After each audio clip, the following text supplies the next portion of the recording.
আলামিন বলেন এই জান্নাত যদি পেতে চাও তাহলে দুইটা আমল করতে হবে, দুইটা আমল। মুসলমান ভাইরা আমার লক্ষ্য করে শুনুন, আল্লাহ রাব্বুল আলামিন সূরা বাকারার মধ্যেও বলেছেন ওয়াবাশশিরিল্লাযিনা আমানু ওয়া আমিলুস সালিহাত, ঈমান এনেছে যারা, নেক আমল করেছে যারা।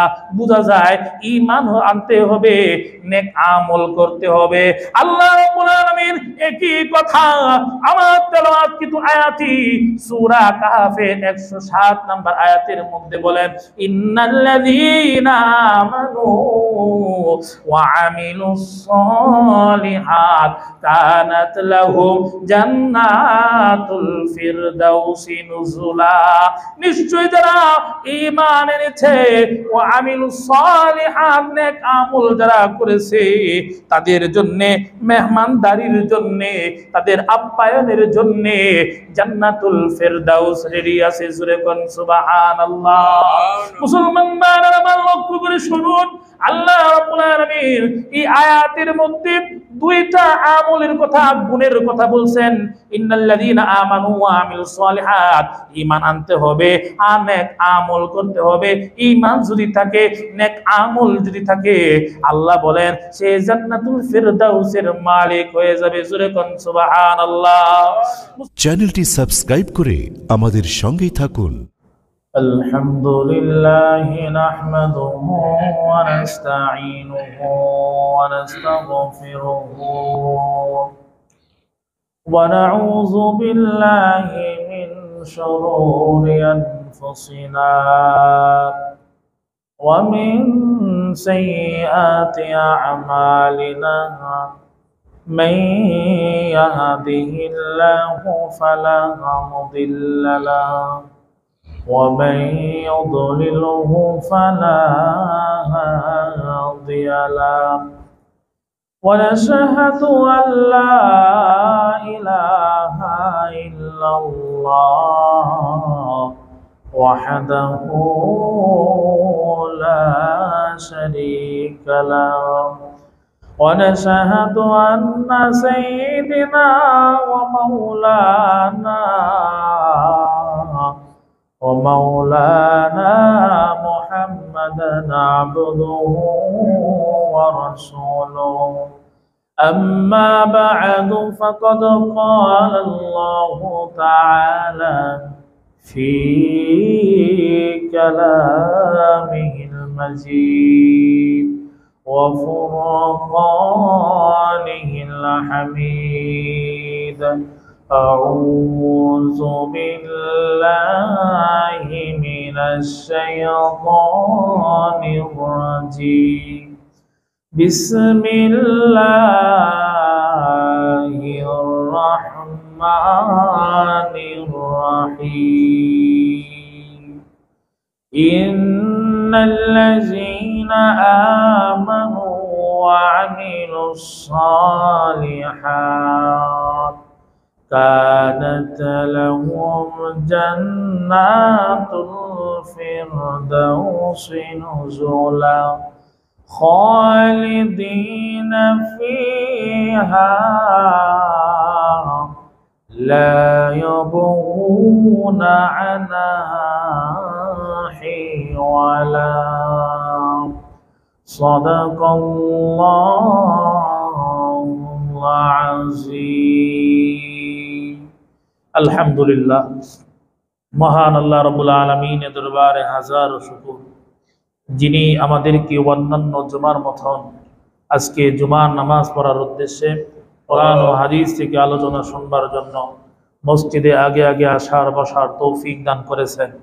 এজন্য মাহবুদ দরবারে কালিমাতু শুকর আদায় করে বলছি আলহামদুলিল্লাহ।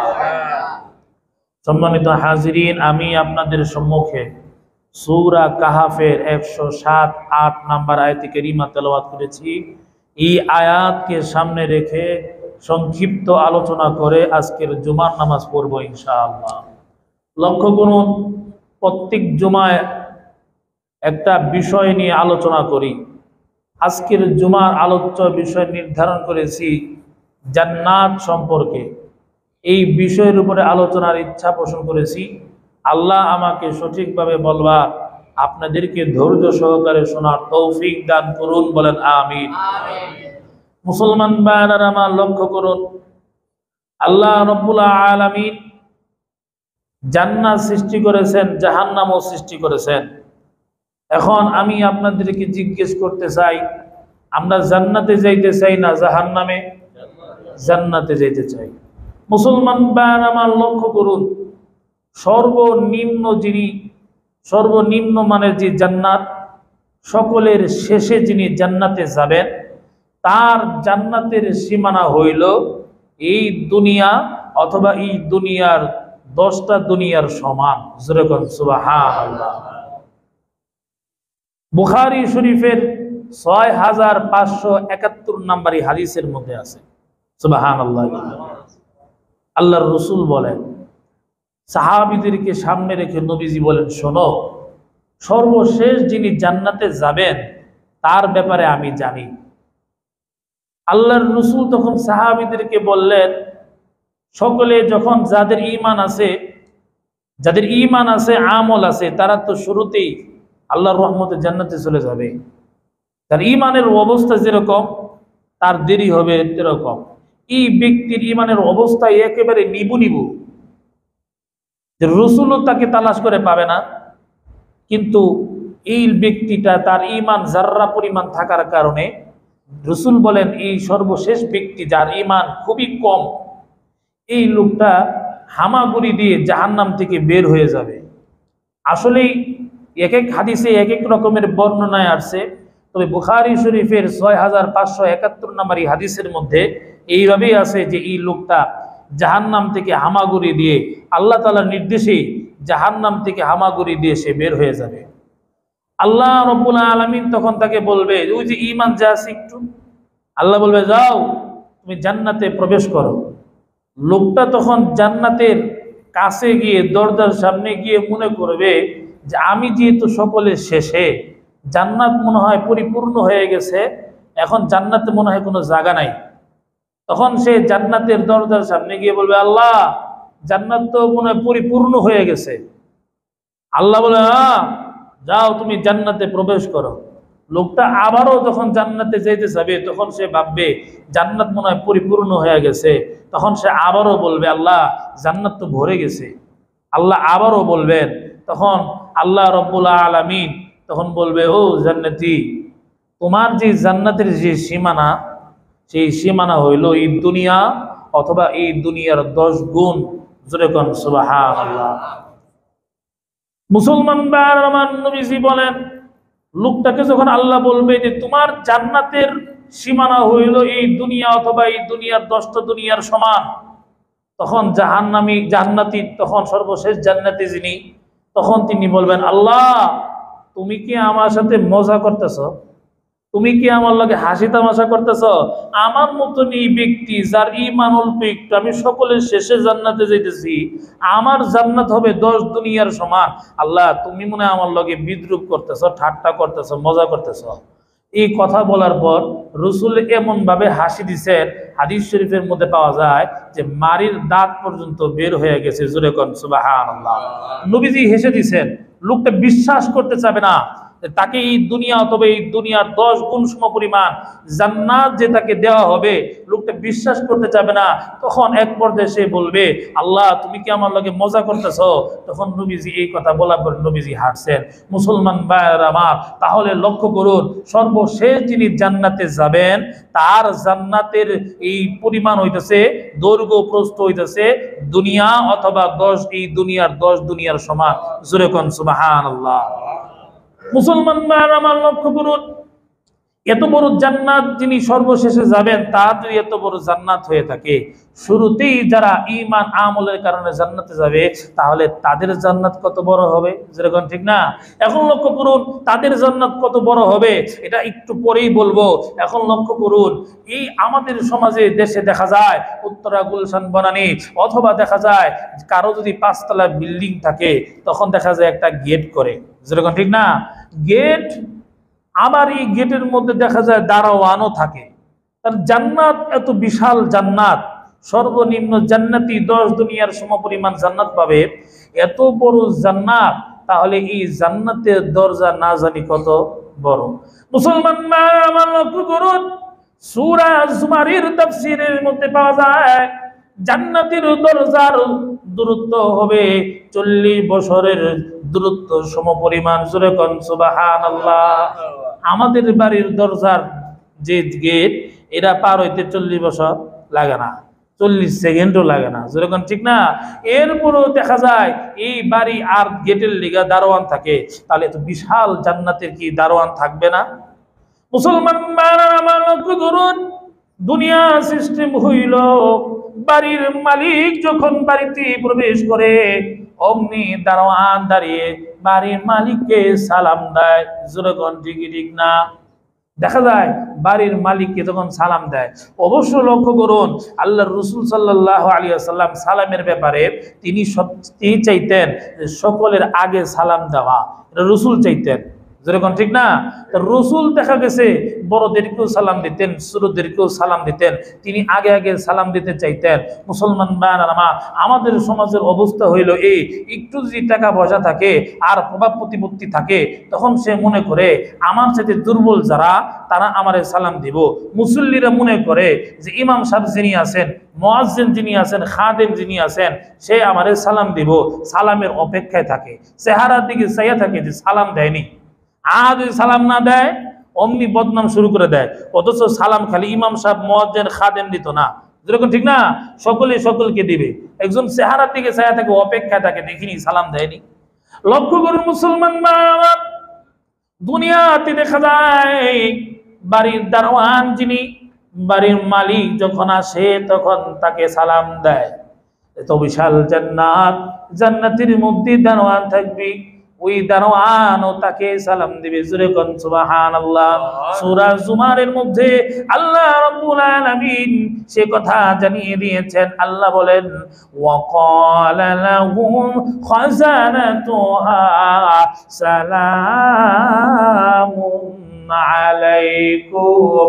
জান্নাতের দারোয়ান জান্নাতকে দেখে বলবে, সালামুন আলাইকুম, তোমার উপরে আল্লাহর শান্তি বর্ষিত হোক। বলেন সুবহানাল্লাহ।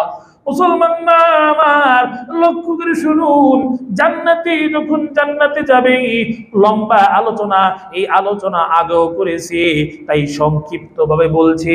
মুসলমান আমার জান্নাতে যাওয়ার পর আল্লাহ রাব্বুল আলামিন তাকে বসার জন্য সিংহাসন দিবেন।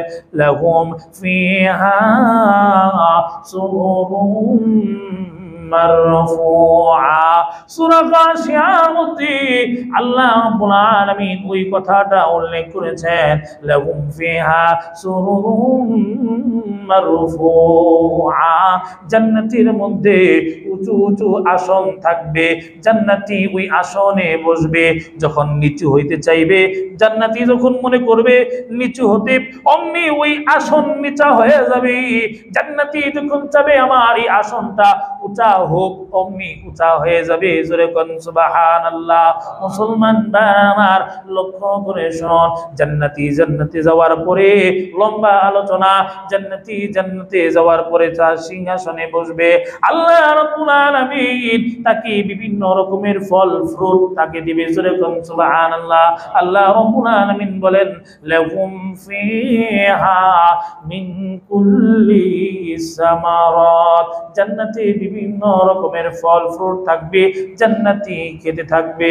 মুসলমান আমার জান্নাতি ফল খাবে, এমন সময় দেখা যাবে আল্লাহর একজন ফেরেশতা জান্নাতীর কাছে এসে বলবে, জান্নাতি রে, মহান আল্লাহ রাব্বুল আলামিন তার পক্ষ থেকে তোমাকে হাদিয়া দিয়েছে।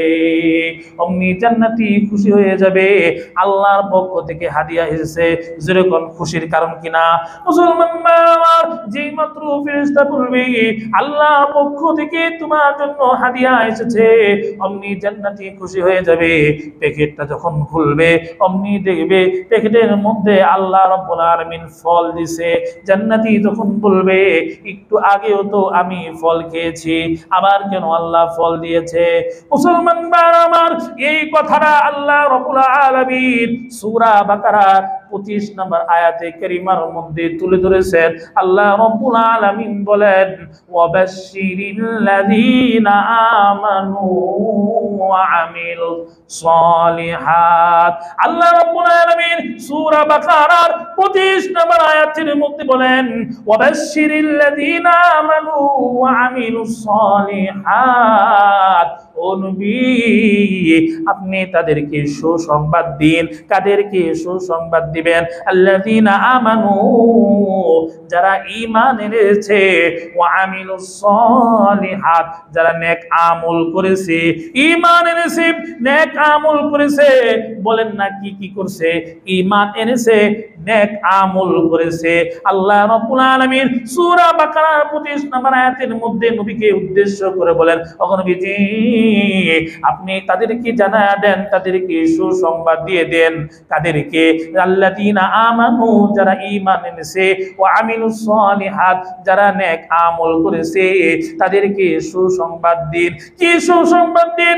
আন্না লাহুম জান্নাত, তাদের জন্য রয়েছে এমন জান্নাত, তাজরি মিন তাহতিহাল আনহার, যে জান্নাতের তলদেশ দিয়ে নহর প্রবাহিত হবে। বলেন সুবহানাল্লাহ। মুসলমান বাবার লক্ষ্য করে শুনুন, বাড়ির সামনে যদি নহর থাকে, বাড়ির সামনে নহর, তাহলে ওই পরিবেশটা খুব সুন্দর লাগে। মন যদি খারাপ থাকে, এমন পরিবেশে মন ভালো হয়ে যায়। বিভিন্ন রিসোর্টে গেলে দেখা যায় বাড়ি, এরপরে বাড়ির সামনে নহর, নদী, পানি, যেরকম ঠিক কিনা, এমন পরিবেশে যদি কেউ যায়, তখন দেখা যাবে এত সুন্দর গাছগাছালি, এত সুন্দর বাড়ি, আবার বাড়ির সামনে নদী, পানি, এমন পরিবেশ দেখলে অনেক সময় মন যদি খারাপও থাকে, মনটা তখন ভালো হয়ে যায়। যেরকম ঠিক না? এই জন্য লক্ষ্য করুন, মাঝে মধ্যে ভ্রমণ করা, মাঝে মধ্যে সফরে যাওয়া, মন খারাপ থাকলে মন ভালো হয়ে যায়। রাসূলের যখন মন খারাপ ছিল, খাদিজা রাদিয়াল্লাহু তাআলার ইন্তেকালের পর, তার চাচার ইন্তেকালের পর, আল্লাহ রাব্বুল আলামিন নবীজিকে ভ্রমণ করাইছেন মন ভালো করে দেওয়ার জন্য। যেরকম সুবহানাল্লাহ। এই মন যদি খারাপ থাকে, অনেক সময় দেখা যায় ভ্রমণ করলে মনটা ভালো লাগে, দুঃখ, চিন্তা, কষ্টটা দূর হয়ে যায়। আমাদের অবস্থা হইল এই, ইমাম সাহেব 2 মাস 3 মাস যাবত ইমামতি করে, তাকে আর কেউ না চাইলে, ছুটি না চাইলে আর কেউ ছুটি দেয় না। নিজ ইচ্ছা কেউ কয় না, হুজুর অনেক দিন যাবত ইমামতি করতেছেন, 2 মাস হয়ে গেল, 2.5 মাস হয়ে গেল, আপনি একটু ছুটি দিলাম, যান একটু ঘুরে আসেন, আমাদের অমুক জায়গায় রিসোর্ট আছে, যান একটু ঘুরে আসেন, মনটা ভালো হইব। এই কথা আর কেউ কয় না। ইমাম সাহেবের যার কারণে দেখা যায় ছুটিও চায় না, ছুটি চাইলে আবার কে রাগ করে, গুসা করে, তখন দেখা যায় অনেক সময় ভালো কথা বললেও খেস মারা ওঠে, সিল্লি মারা ওঠে, রাগ দেখায়, মেজাজ দেখায়। এজন্য ইমাম সাহেব যেই থাকুক, ছুটি না চাইলেও অনেক সময় আপনারা ছুটি দিবেন। লক্ষ্য করুন মুসলমান ভাইরা আমার, যে কথা বলতেছিলাম, তো কারোর বাড়ির সামনে যদি নদী থাকে, নহর থাকে, তখন দেখা যায় ওই পরিবেশে, ওই বাড়িতে থাকলে, বসলে, দেখলে, পরিবেশে অনেক সময় মন ভালো হয়ে যায়। জান্নাতে আল্লাহ এমন পরিবেশ করে দিবেন, কোনো চিন্তা থাকবে না, কোনো দুঃখ থাকবে না, কোনো কষ্ট থাকবে না। জোরে কোন সুবহানাল্লাহ। আল্লাহ রাব্বুল আলামিন বলেন, এমন জান্নাত, যেই জান্নাতের তলদেশ দিয়ে নহর প্রবাহিত হবে। মুসলমান ভাইরা আমার, আল্লাহ রাব্বুল আলামিন বলেন, আন্না লাহুম জান্নাতিন তাজরি মিন তাহতিহাল আনহার কুল্লামা রুজিকু মিনহা মিন সামারাতির রিজকা। আল্লাহ তখন বলেন, যখন এই জান্নাতীকে ফল দেওয়া হবে, রিজিক স্বরূপ তাকে যখন ফল দেওয়া হবে, তখন জান্নাতি বলবে, ক্বালু মিম্মা রাযাকাকুমুল্লাহ কুল্লামা রুজিকু মিনহা মিন সামারাতির রিজকা ক্বালু হাযাল্লাযী রুজিকনা মিন ক্বাব। জান্নাতি তখন বলবে, একটু আগেও তো আমি এই ফল খেয়েছি। মুসলমান ভাইরা আমার, লক্ষ্য করে শুনুন, জান্নাতে যাওয়ার পর আল্লাহ রাব্বুল আলামিন সূরা বাকারার 25 নম্বর আয়াতের মধ্যে বলেন, যখন এই রিজিক স্বরূপ তাকে ফল দেওয়া হবে, জান্নাতি তখন বলবে, আয় আল্লাহ, একটু আগেও তো আমি এই ফলটা খেয়েছি। আল্লাহ বলেন, কৌতু বিহি মুতাশাবিহা, একই রকমের ফল তাকে দেওয়া হবে, দেখতে একই কিন্তু স্বাদে ভিন্ন। জোরে কোন সুবহানাল্লাহ। মুসলমান আমার, ফল দেখতে এক হবে, কিন্তু যতবার খাবি ততবার স্বাদে ভিন্ন হবে। মুসলমান ভাইরা আমার, লক্ষ্য করুন, মুসলমান ভাইরা আমার, যখন জান্নাতে যাবে, আল্লাহ রাব্বুল আলামিন বসার জন্য তাকে সিংহাসন আদম দিবেন, এরপর আল্লাহ তাকে ফল দিবেন। যতবার ফল খাবে, এক এক ফলের এক এক স্বাদ। একই ফল যদি বারবার খায় তাহলে স্বাদ কিন্তু একটা হবে না, যতবার খাবে ততবার তত রকমের স্বাদ হয়ে যাবে। বলেন সুবহানাল্লাহ। মুসলমান ভাইরা আমার লক্ষ্য করুন, এত সুন্দর বাড়ি, বাড়ির সামনে নহর, এরপরে খাবারও আছে, সব ঠিক আছে, কিন্তু এত সুন্দর বাড়ি থাকার পরে যদি স্ত্রী না থাকে, বিবি না থাকে, তাহলে বিশাল বাড়ি হইল মন ভালো থাকবে না। যেরকম ঠিক কিনা? প্রাসাদও যদি হয়, রাজপ্রাসাদও যদি হয়, কিন্তু স্ত্রী নাই, বিবি নাই, তাহলে সুন্দর বাড়িতেও ভালো লাগবে না। যেরকম ঠিক কিনা? মুসলমান আমার আল্লাহ রাব্বুল আলামিন আদম আলাইহিস সালামকে জান্নাত দিয়েছিলেন, কিন্তু স্ত্রী নাই, বিবি নাই, এজন্য আদম নবী জান্নাত তার ভালো লাগে না। আল্লাহ রাব্বুল আলামিন যেই মাত্র স্ত্রী ব্যবস্থা করে দিয়েছেন, তখন থেকে আদম নবীর ভালো লাগা শুরু হয়ে গেছে। অতএব বোঝা যায়, জান্নাতে যদি স্ত্রী না থাকে, এত জান্নাত যা চাবেন তা পাবেন, তারপরও জান্নাত ভালো লাগবে না যদি না স্ত্রী না থাকে। তাই আল্লাহ রাব্বুল আলামিন সূরা বাকারার 25 নম্বর আয়াতের মধ্যে বলেন, ওয়ালাহুম ফিহা আজওয়াজুম মুতাহহারা, ওই জান্নাতে পুত পবিত্র অনেক স্ত্রী থাকবে। বলেন সুবহানাল্লাহ।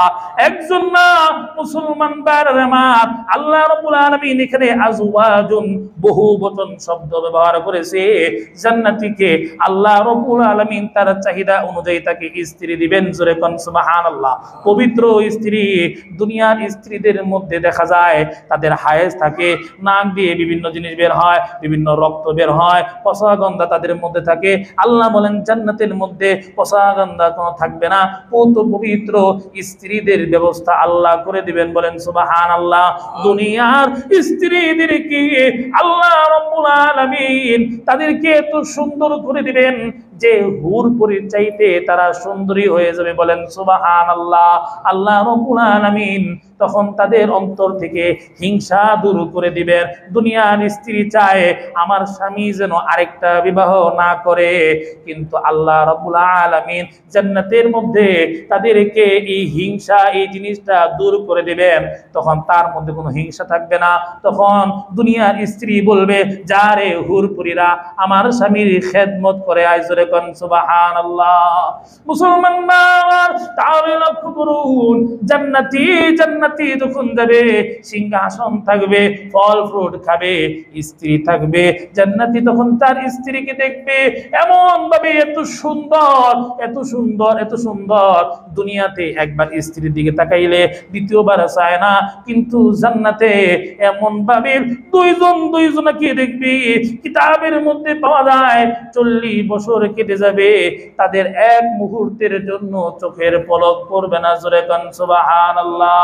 মুসলমান ভাইরা আমার, তাহলে লক্ষ্য করুন, এই জান্নাতে যদি আমরা যাইতে চাই, আল্লাহ রাব্বুল আলামিন বলেন এই জান্নাত যদি পেতে চাও তাহলে দুইটা আমল করতে হবে, দুইটা আমল। মুসলমান ভাইরা আমার, লক্ষ্য করে শুনুন, আল্লাহ রাব্বুল আলামিন সূরা বাকারার মধ্যেও বলেছেন, ওয়াবাশশিরিল লাযিনা আমানু ওয়া আমিলুস সালিহাত, ঈমান এনেছে যারা, নেক আমল করেছে যারা। বোঝা যায় ঈমান আনতে হবে, নেক আমল করতে হবে। আল্লাহ রাব্বুল আলামিন একই কথা আমার তেলাওয়াত কিন্তু আয়াতি সূরা কাহফের 107 নম্বর আয়াতের মধ্যে বলেন, ইন্নাল্লাযীনা আমানু ওয়া আমিলুস সালিহাত কানাত লাহুম জান্নাতুল ফিরদাউসি নুজুলা। নিশ্চয় যারা ঈমান এনেছে, ওয়া আমিলুস সালিহাত, নেক আমল যারা করেছে, তাদের জন্য মেহমানদারির জন্য, তাদের আপ্যায়নের জন্য জান্নাতুল ফিরদাউস রেডি আছে। জোরে কোন সুবহানাল্লাহ।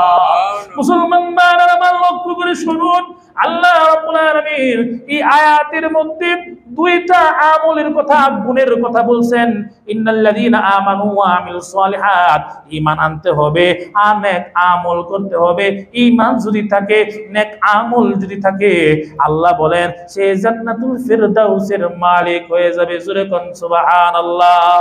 মুসলমান আমার, জান্নাতুল ফিরদাউস কেমন?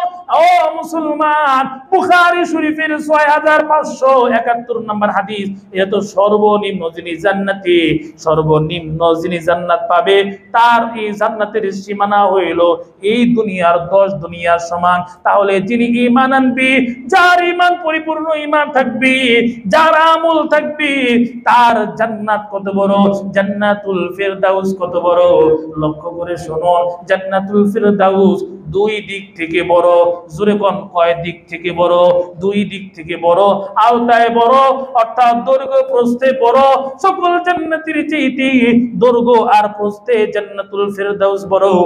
আবার মর্যাদার দিক থেকে জান্নাতুল ফিরদাউস বড়। মুসলমান ভাইরা আমার, লক্ষ্য করে শুনুন, হাতি আর ছাগল, হাতি আর ছাগলের মধ্যে কার দৈর্ঘ্য, কার বডিটা বেশি বড়? হাতির। কার? হাতির। আর সম্মানে কার মর্যাদা বেশি, ছাগলের না হাতির? হাতির না ছাগলের। কারণ হাতির গোশত খাওয়া যায় না, আর ছাগল কুরবানি করে, জবাই করে, তাহলে যে জবাই করলে খাওয়া যায় তার সম্মান বেশি। যেরকম ঠিক না? তাহলে সম্মানে ছাগল বড় আর বডিতে দেখা যায় হাতি বড়। কিন্তু জান্নাতুল ফিরদাউস কয় সম্মানেও বড়, কয় আওতা দিন, দৈর্ঘ্য প্রস্থ বড়, সম্মানে বড়। কেমনে? আরশে আজিমের বরাবর যে জান্নাত, সেটা হইল জান্নাতুল ফিরদাউস। জোরে কোন সুবহানাল্লাহ। আর দৈর্ঘ্য প্রস্থে কেমন বড় লক্ষ্য করুন। আল্লামা আশরাফ আলী থানভী রাহমাতুল্লাহ আলাইহি তিনি তার কিতাবের মধ্যে আনছেন কি, হযরতে জিবরাইল আলাইহিস সালাতু ওয়াস সালাম তিনি নবীজির কাছে এসে বলে, ওগো নবীজি, কি আমি তো জান্নাতে গেছি, জান্নাতে আমি গেছি, কিন্তু জান্নাতুল ফিরদাউসে গিয়ে এই জান্নাতের কোনো কুল কিনারা আমি পাই না। জোরে কোন সুবহানাল্লাহ। জিবরাইল আলাইহিস সালাতু ওয়াস সালাম কত বড়, হাদিস শরীফের মধ্যে পাওয়া যায়। জিবরাইল আলাইহিস সালাতু ওয়াস সালামকে নবী বলছেন, ও জিবরাইল, কতবার না তুমি আমার কাছে আসছো, কিন্তু তোমাকে পরিপূর্ণ পূর্ণাঙ্গ আমি তোমাকে দেখি নাই। কোনো সময় তুমি মানুষের বেশ ধরে আসো, আজকে আমি তোমার আকৃতিতে দেখতে চাই। জিবরাইল বলে, ওগো নবীজি, আপনি আমাকে পূর্ণ আকৃতিতে এই পৃথিবীতে দেখতে পারবেন না, কারণ আমার যে আকৃতি এই পৃথিবীতে আটবে না। জোরে কোন সুবহানাল্লাহ। তবে আপনি একটু আসমানের দিকে তাকান, তাহলে আপনি আমার কিছুটা দেখতে পারবেন, যে আমি অনুভব করতে পারবেন আমি যে কত বড়। নবীজি আসমানের দিকে তাকাইলেন, একটু পরে দেখলেন আসমান অন্ধকার হয়ে গেছে। জিবরাইল এসে বলে, ওগো নবীজি, কি দেখছেন? নবীজি বলে, তেমন কিছু তো দেখি নাই, দেখলাম আসমান অন্ধকার হয়ে গেছে। জিবরাইল বলে, ওগো নবীজি, আমার যে 600 পাখা আছে, ওই 600 পাখা থেকে একটা পাখা দিয়া আমি আসমানকে ঢেকে ফেলছি, আর বাকি পাখা আমি কোনো কাজেই লাগাই নাই, তাতেই পুরো আসমান আমি ডেকে ফেলছি। এবার চিন্তা করুন আমি যে কত বড়। জোরে কোন সুবহানাল্লাহ। এই জিবরাইল জান্নাতুল ফিরদাউসের মধ্যে ঘুরে আসে, কয় কোনো কুল কিনারা পাই না। জোরে কোন সুবহানাল্লাহ। মুসলমান ভাইরা, হযরতে জিবরাইলের দূরত্ব কেমন লক্ষ্য করে শুনুন। আপনারা ঘটনা জানেন, আল্লাহ রাব্বুল আলামিন যখন ইব্রাহিম আলাইহিস সালাতু ওয়াস সালামকে অর্ডার দিলেন, আমার সন্তুষ্টির জন্য সন্তান কুরবানি করো। ইব্রাহিম আলাইহিস সালাতু ওয়াস সালাম আল্লাহর পরীক্ষা দেওয়ার জন্য যেই মাত্র ছুরি নিয়েছেন, সন্তান ইসমাঈলের গলায় ছুরি চালিয়ে দিবেন, আল্লাহর নামে কুরবানি করবেন, যে মাত্র ছুরি নিয়েছেন এখন খালি আল্লাহর নামে জবাই করবে। এমন সময় আল্লাহ রাব্বুল আলামিন জিবরাইলকে বলে, ও জিবরাইল, যা জান্নাত থেকে দুম্বা নিয়ে ইব্রাহিম আলাইহিস সালাতু ওয়াস সালামের ছুরির মধ্যে রেখে দে, কোনোভাবেই যেন ইসমাঈলের গলা না কাটে। জিবরাইল বলে, আমি কই আর ছুরি কই? যেরকম ঠিক না? জিবরাইল কয়, আমি হলো 7 আসমানের উপরে, সিদরাতুল মুনতাহার উপরে, আর ছুরি হইলো খালি, এখন ছুরি খালি চালাইবো বিসমিল্লাহ, এখন ছুরি চালাইবো। এই সময় আল্লাহ আমারে কয়, যা জান্নাত থেকে দুম্বা নিয়ে আয়া। ইব্রাহিম আলাইহিস ছুরি দিতেছে না। মুসলমান জিবরাইল আলাইহিস সালাতু ওয়াস সালাম তার সকল ক্ষমতা, আল্লাহর দেওয়া সকল শক্তি ব্যয় করে জান্নাত থেকে দুম্বা নিয়ে এসে যখন মিনার প্রান্তরে গেছে, তখনও দেখে ইব্রাহিম আলাইহিস সালাতু ওয়াস সালাম ছুরি চালায় নাই। জোরে কোন সুবহানাল্লাহ। তাহলে এবার চিন্তা করুন, লক্ষ্য করুন জিবরাইল আলাইহিস সালাতু ওয়াস সালামের গতি কেমন। যেরকম ঠিকই ঠিক না মুসলমান বাবা? শুধু তাই না, আপনারা জানেন ইউসুফ আলাইহিস সালাতু ওয়াস সালামের ভাইরা চক্রান্ত আর ষড়যন্ত্র করে ইউসুফ আলাইহিস সালাতু ওয়াস সালামকে কূপের মধ্যে নিক্ষেপ করেছে। মুসলমান বাবা আমার, কেউ যদি কাউকে কূপে নিক্ষেপ করে তাহলে পড়তে মনে অনেক দিন লাগবে, অনেক ঘন্টা লাগবে, ফানানোর সাথে সাথেই তো কয়েক সেকেন্ডের মধ্যে পড়ে যাবে, ঠিক না? মুসলমান বাবা আমার, যেই মাত্র ইউসুফ আলাইহিস সালাতু ওয়াস সালামের ভাইরা ইউসুফ আলাইহিস সালাতু ওয়াস সালামকে কূপ থেকে যখন ফেলে দিয়েছে, আল্লাহ রাব্বুল আলামিন জিবরাইল আলাইহিস সালাতু ওয়াস সালামকে বলে, ও জিবরাইল যা, তুমি যাও ওই ইউসুফ আলাইহিস সালাতু ওয়াস সালামকে যে কূপের মধ্যে ফেলা হলো, ইউসুফ আলাইহিস সালাতু ওয়াস সালাম যেন ব্যথা না পায়, আঘাত না পায়, কূপের পানি যেন ইউসুফকে স্পর্শ না করতে পারে, তার আগে তুমি তোমার নূরের পাখা ইউসুফের পায়ের নিচে রেখে দাও। জোরে কোন সুবহানাল্লাহ। মুসলমান আমার, হযরত জিবরাইল আলাইহিস সালাম কই আর ইউসুফ আলাইহিস সালাতু ওয়াস সালাম কই? লক্ষ্য করুন, জিবরাইল আলাইহিস সালাতু ওয়াস সালাম বলে, আমি আমার সমস্ত শক্তি ব্যয় করে, আল্লাহর দেওয়া সমস্ত শক্তি ব্যয় করে যখন গেলাম, তখনও দেখি ইউসুফ আলাইহিস সালাতু ওয়াস সালাম কূপের পানি ইউসুফ আলাইহিস সালাতু ওয়াস সালামকে স্পর্শ করে নাই। জোরে কোন সুবহানাল্লাহ। মুসলমান ভাই আমার, এমন গতি সম্পন্ন ফেরেশতা জিবরাইল বলে, ও নবীজি জান্নাতে ভ্রমণ করলাম কিন্তু জান্নাতের ফেরদাউসের কোনো কুল কিনারা খুঁজে পাই না। মুসলমান ভাই আমার, এত বিশাল জান্নাত, এত বিশাল জান্নাত তো আল্লাহ তাদেরকে দিবে। আল্লাহ রাব্বুল আলামিন ওয়াদা করেছেন, ইন্নাল্লাযীনা আমানু ওয়া আমিলুস সালিহাত, ঈমান এনেছে যারা, নেক আমল করেছে যারা, আল্লাহ রাব্বুল আলামিন তাদেরকে জান্নাতুল ফেরদাউসের মালিক বানিয়ে দিবেন। মুসলমান বানামা, জান্নাতুল ফেরদাউসের মালিক যদি হতে চাই তাহলে আমাদের ঈমান আনতে হবে। কেমন ঈমান? সাহাবায়ে কেরামের মতন ঈমান। এজন্য ঈমান আনতে হবে আহলে সুন্নাত ওয়াল জামাতের আকীদায় বিশ্বাসী হয়ে। সাহাবীরা যেমন ঈমান এনেছে, আল্লাহ রাব্বুল আলামিন সূরা বাকারার মধ্যে সেটা বলে দিয়েছেন, সাহাবীরা যেমন ভাবে ঈমান এনেছে ওইরকম ভাবে ঈমান আনতে হবে। এর মুসলমান বানামা, ঈমান আনতে হবে, নেক আমল করতে হবে। মুসলমান বানামা, ঈমান যদি থাকে, নেক আমল যদি থাকে, তাহলে আল্লাহ রাব্বুল আলামিন জান্নাতুল ফেরদাউসের মালিক বানিয়ে দিবেন। নেক আমলের মধ্যে নামাজ আছে না নাই? মুসলমান বানামা, লক্ষ্য করুন মিশকাত শরীফের 29 নম্বর হাদিস, মুআজ ইবনে জাবাল রাদিয়াল্লাহু তাআলা আনহু নবীজিকে বলে, ইয়া রাসূলুল্লাহ আখবিরনি বিআমালিন, আপনি আমাকে এমন একটা আমল সম্পর্কে বলে দেন, ইদখিলুনিল জান্নাহ, যে আমল আমাকে আল্লাহর জান্নাতে পৌঁছায় দিবে, ওয়া ইউবাইদুনি আনিন নার, যে আমল আমাকে জাহান্নাম থেকে দূরে রাখবে। তাহলে মুআজ ইবনে জাবাল আল্লাহর নবীজিকে বলেন, ও নবীজি আখবিরনি বিআমালিন, এমন আমল সম্পর্কে আমাকে বলে দিন যে আমল আমাকে জান্নাতে পৌঁছে দিবে, জাহান্নাম থেকে আমাকে দূরে রাখবে। যেই মাত্র মুআজ ইবনে জাবাল আল্লাহর নবীকে এই কথা বললেন, অমনি নবীজি বললেন, লাকাদ সাআলতা আন আমরিন আযীমিন, ও মুআজ ইবনে জাবাল, তুমি তো একটা গুরুত্বপূর্ণ বিষয় আমাকে প্রশ্ন করেছো। অবশ্যই তুমি আমাকে গুরুত্বপূর্ণ বিষয়ে প্রশ্ন করেছো। আসলে বিষয়টা, এই প্রশ্নটা তো অনেক গুরুত্বপূর্ণ বিষয়। এমন আমল আমাদের জানা দরকার যে আমল আমাদের কি জান্নাতে পৌঁছে দিবে, জাহান্নাম থেকে দূরে রাখবে। যে মাত্র নবীজিকে মুআজ ইবনে জাবাল প্রশ্ন করলেন, ও নবীজি এমন আমল বলে দিন যে আমল করলে আমি জান্নাতে যেতে পারবো, জাহান্নাম থেকে দূরে থাকতে পারবো। আল্লাহর নবী বলেন, তাবুদুল্লাহ তা'বুদুল্লাহ, তুমি আল্লাহর ইবাদত করো, ওয়ালা তুশরিকু বিহি শাইআ, আল্লাহর সাথে শরীক কইরো না, ওয়া তুকিমুস সালাত, তুমি নামাজ কায়েম করো, ওয়া তুতিজ যাকাতা, যাকাত আদায় করো, তাসুমু রমাদানা, রমজান মাসে রোজা রাখো, ওয়া তাউদ্দুল বাইত, কয় বাইতুল্লাহর হজ করো। মুসলমান ভাইরা আমার, নবীজি এই হাদিসের মধ্যে আরো কিছু আমলের কথা বলছেন, যে বিষয়টা আমি বুঝাইতে চাই। তা নামাজও হইল নেক আমলের মধ্যে। আল্লাহ যে বলছেন ঈমান আনবে যারা, নেক আমল করবে যারা, তাদেরকে জান্নাতুল ফিরদাউসের মালিক বানিয়ে দিবেন। তাহলে নামাজও নেক কাজ, অতএব নামাজও পড়তে হবে। আরে মুসলমান ভাইরা আমার, বলেন না, কোনো অসহায় মানুষ যদি বিপদে পড়ে, ওই অসহায় মানুষকে সাহায্য করা এটা গুনার কাজ না নেকের কাজ? কোনো মানুষ যদি বিপদে পড়ে, অসহায় হয়ে পড়ে, তাহলে এই মানুষকে এই বিপদের সময় সাহায্য সহযোগিতা করা এটা নেকের কাজ না গুনার কাজ?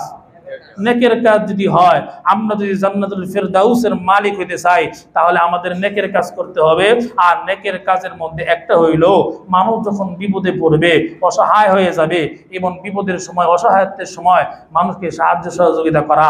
মুসলমান ভাইরা আমার, আপনারা জানেন আমাদের দেশে বন্যা হওয়ার কারণে এই ফেনী, এরপরে চট্টগ্রাম, কুমিল্লা, বিভিন্ন অঞ্চলে মানুষ এই পানিবন্দী হয়ে গেছে। এখন তারা বিপদের মধ্যে আছে, তাদের কাছে খাবার নাই, তারপরে বিশুদ্ধ কোনো পানি নাই, স্যালাইন নাই। অতএব লক্ষ্য করুন, এই বিপদের সময় আমাদের উচিত হইল, তারা তো আর অন্য দেশের মানুষ না, আমাদের দেশেরই মানুষ।